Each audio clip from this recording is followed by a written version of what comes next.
Wajib melaporkan nama-nama kalian yang galbay, baik yang galbaynya lama, galbaynya baru. Assalamualaikum warahmatullahi wabarakatuh. Apa kabar teman-teman semuanya? Semoga semua dalam keadaan sehat walafiat ya. Di hari weekend ini saya harapkan kalian semua diberikan kemudahan dalam segala urusan dan istirahatlah yang cukup, jangan pikirkan pinjol terlalu berlebihan dan kalian bisa melanjutkan hidup lebih baik lagi. Amin amin ya rabbal alamin. Oke teman-teman, kali ini saya mau update tentang peraturan OJK terbaru yang baru aja resmi dikeluarkan per 1 Juli 2024. Ternyata di peraturan ini makin mempersempit buat kaum-kaum galbay. Nah, kok bisa ya? Kita akan cari tahu dan kita akan bahas secara tuntas. Tapi sebelumnya saya harapkan kalian semuanya sudah subscribe channel ini agar channel ini terus berkembang dan dapat memberikan informasi terbaik buat kalian yang galbay. Oke teman-teman, ini dia buat kalian.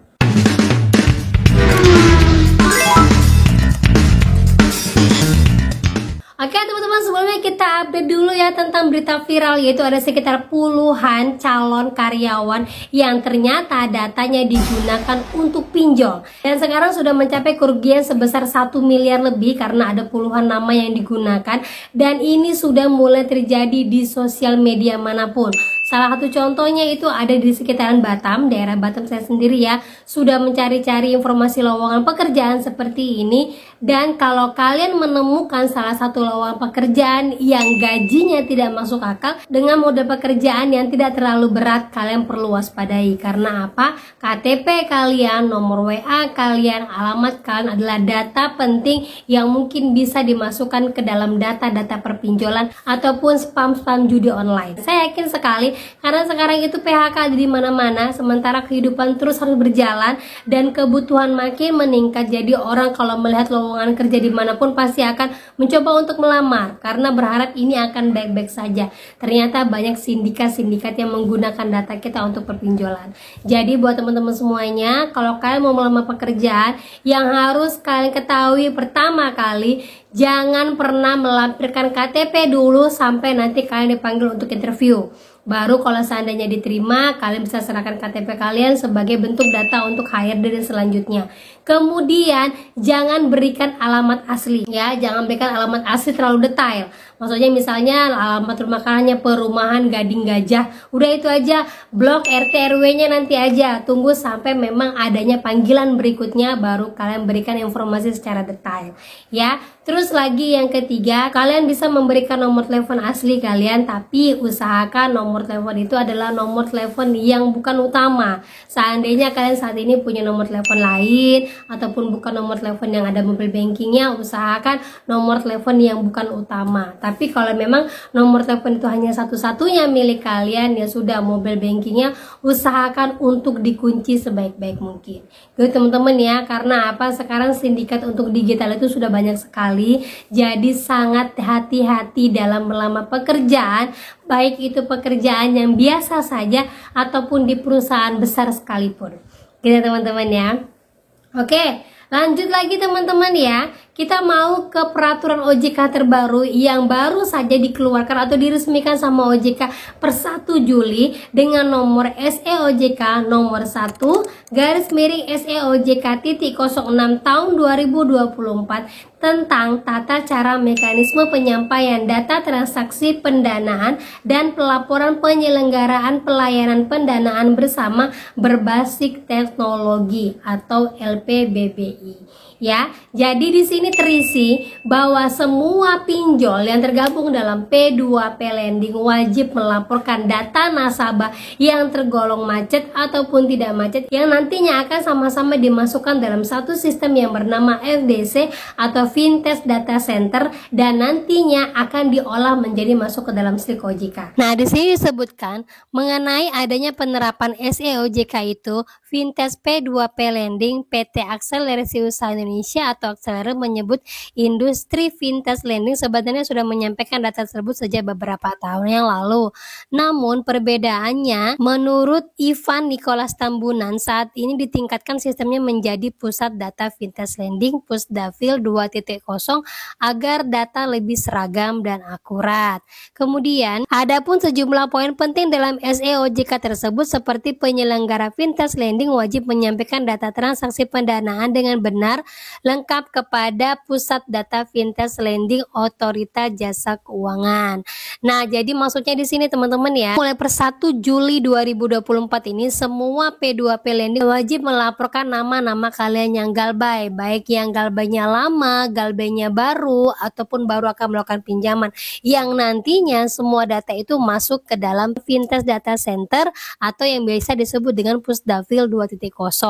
Nah, inilah yang membuat kalau seandainya kalian melakukan peminjaman, misalnya sekarang sudah lunaskan untuk pinjol A, terus kalian berharap nanti akan keluar limit baru, ternyata tidak keluar lagi limit baru. Nah, sekarang itu semua pinjol beralih datanya ke Fintech Data Center ini.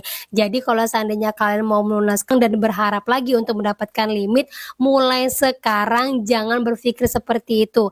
Lebih baik saat ini kalau memang sekarang uangnya hanya ada cukup untuk makan, gunakanlah itu untuk kehidupan kalian dulu. Karena kalau kalian berharap kalian bayarkan lagi, terus tiba-tiba tidak mendapatkan limit baru, nantinya kalian akan kesulitan untuk mengajukan ke pinjol yang lain. Karena apa? Per 1 Januari ini sudah diterapkan hanya 3 pinjol saja, dan per 1 Juli ini penerapan itu sudah harus benar-benar berjalan. Jadi buat kalian yang galbay, lanjutkan aja dulu terus galbay, nggak usah pikirkan dulu masuk slik, mau nggak masuk slik, mau bayar, mau lunas, dapat limit baru, nggak usah seperti itu. Fokus saja sama hutang yang ada saat ini, kemudian jangan gunakan uang terlalu berlebihan dan fokus saja untuk memperbaiki ekonomi kalian. Nah, ada juga komenan dari salah satu media sosial yang menurut saya ini memang berujung kepada pinjol-pinjol yang sekarang banyak digunakan dan banyak juga digalbaikan. Mengatakan seperti ini, galbay saja dunia pinjol hampir sama dengan judi. Semakin banyak yang terjerat, semakin banyak pula yang galbay. Ujung-ujungnya mereka menutup akses jika ambang batas galbay nasabah mendekati grafik atau persentase maksimal. Artinya itu 11-12 dengan judi. Semakin banyak orang yang menggunakan, semakin banyak korban yang berjatuhan, semakin banyak orang yang galbay, ujung-ujungnya pinjol juga akan mulai diperhatikan dan para penggunanya mulai akan dibatasi, sama halnya dengan yang terjadi sekarang gitu ya teman-teman ya.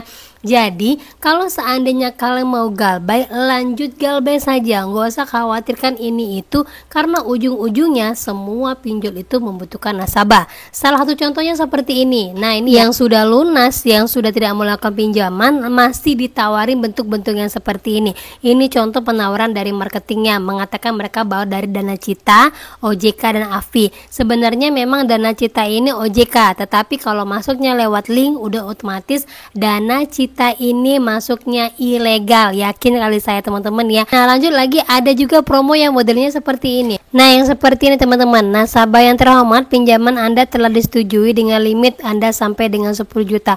Ayo klik, hai sobat WKB. Nah, cara penulisannya aja sudah untuk mengelabui Kominfo dengan kata pinjaman, limit, I-nya diganti dengan tanda seru.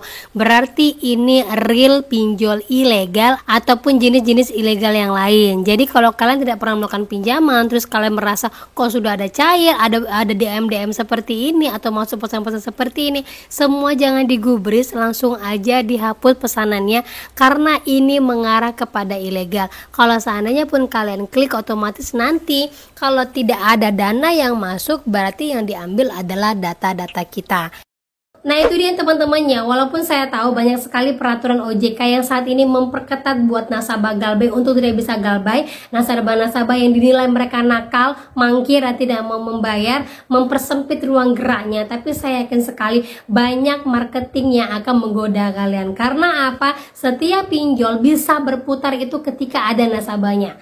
Ya, sama seperti judi online saat ini teman-teman ya, ataupun BPR saat ini yang banyak sekali tutup. Sudah berapa puluhan BPR yang tutup dari awal Januari sampai sekarang, itu imbas dari banyaknya orang beralih kepada pinjol. Nah, sama halnya dengan pinjol saat ini, ditutup kerannya sana sini, terakhir banyak orang yang galbay tidak bisa bayar, akhirnya kolaps dengan sendirinya. Gitu teman-teman ya. Jadi buat kalian semuanya, kalau kalian merasa harus galbay dulu saat ini demi memperbaiki ekonomi kalian, galbay aja dulu, nggak apa-apa. Karena apa? Pemerintah membutuhkan kita dan perbankan membutuhkan nasabahnya. Jadi jangan khawatir, tanpa kita saling bersinergi, negara ini juga tidak akan bisa jalan dengan baik.